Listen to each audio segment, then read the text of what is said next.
Hi, my name is Elizabeth. I'm going to be your occupational therapy student today.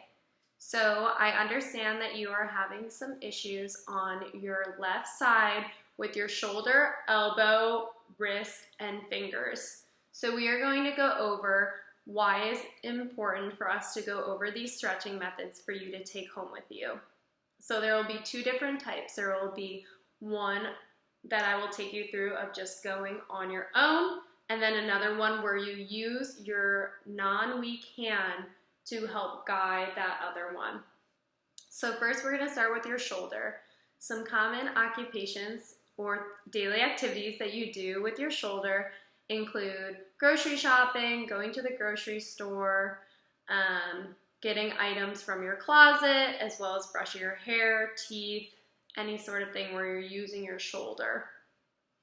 And some common precautions are not lifting items that are heavier than 10 pounds, making sure that your shoulders do not come up to make up for that other side, and any other precautions that your doctor may have prescribed to you. So we will follow those today. Our first thing that we're going to do is that shoulder flexion and extension.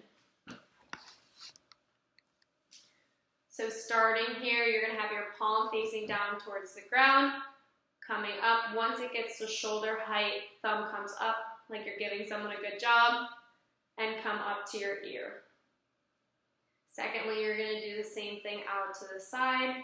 So palm down, up to your shoulder, thumb comes up, and up to your ear.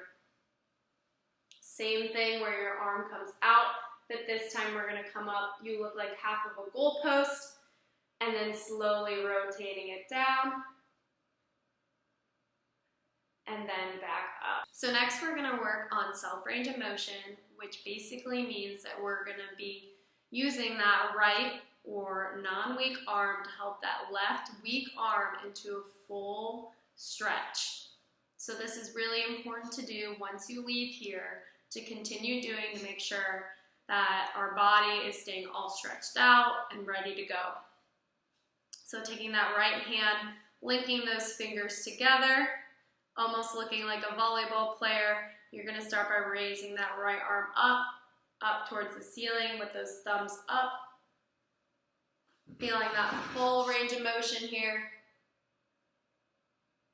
And then slowly lowering back down. Next, taking that right hand again, gripping that wrist here, shoulder comes up, and it's going to almost look like you're rocking a baby. So coming in and back out, making sure not to hike your shoulder up too much, but being nice and gentle.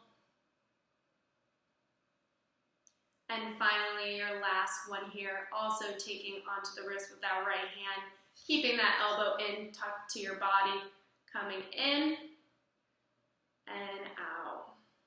So in and out.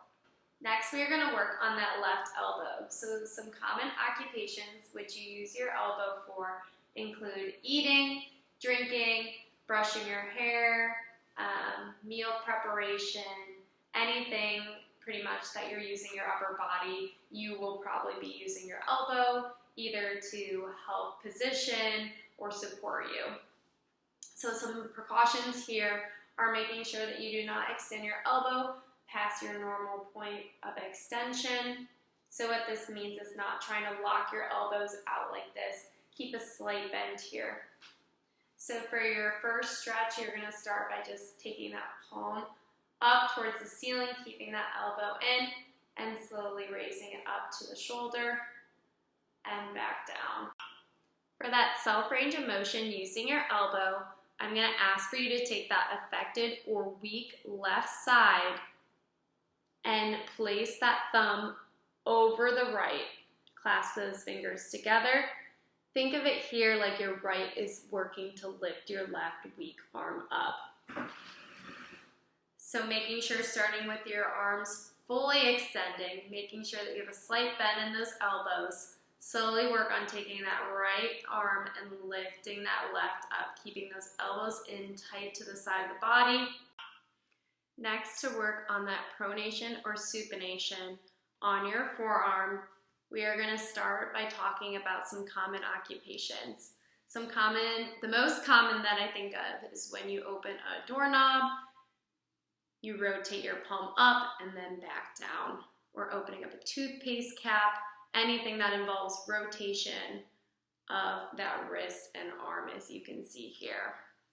Some common precautions are making sure that when you're doing this activity, if you ever feel pain, to stop immediately and to not carry on.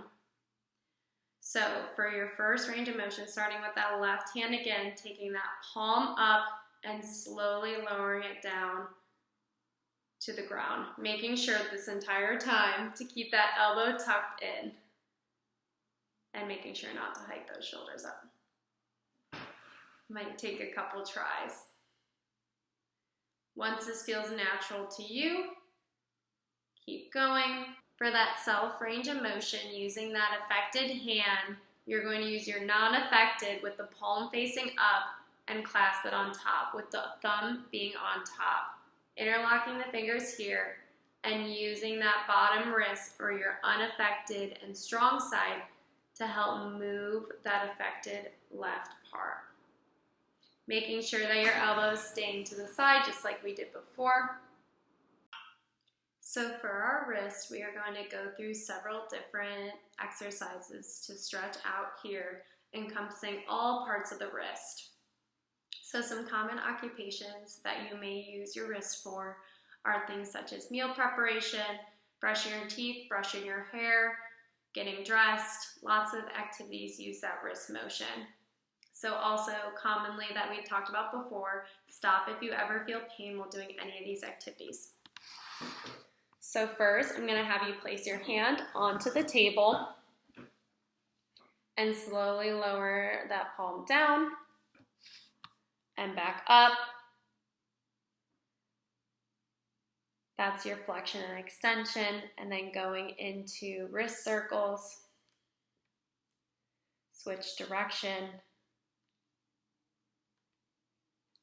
and then you're going to place your hand onto the table again, taking those thumbs in towards your body, back, and then going to the pinky side and back in, trying to keep that rest of that wrist on the table. To work on that self range of motion with your wrist, taking your two hands, your weak hand is going to interlock on top of the unaffected side.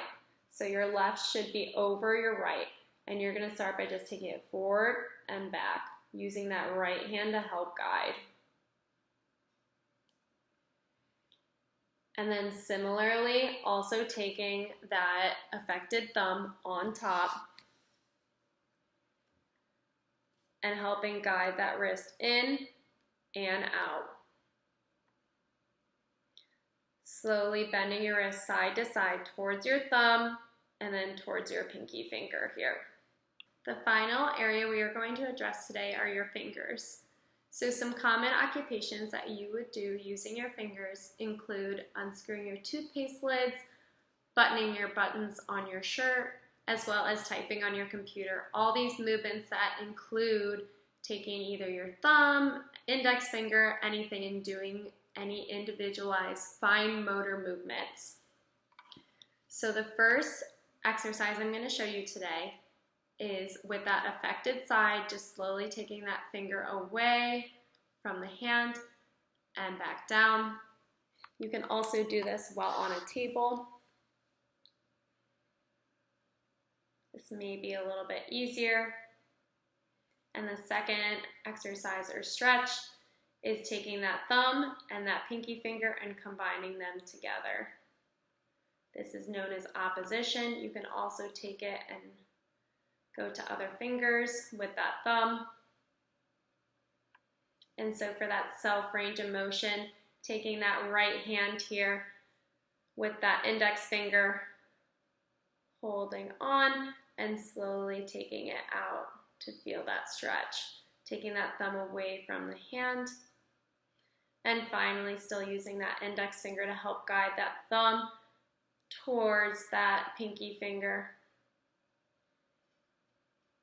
You can also potentially use that pinky finger here guide it a little closer, and use that thumb.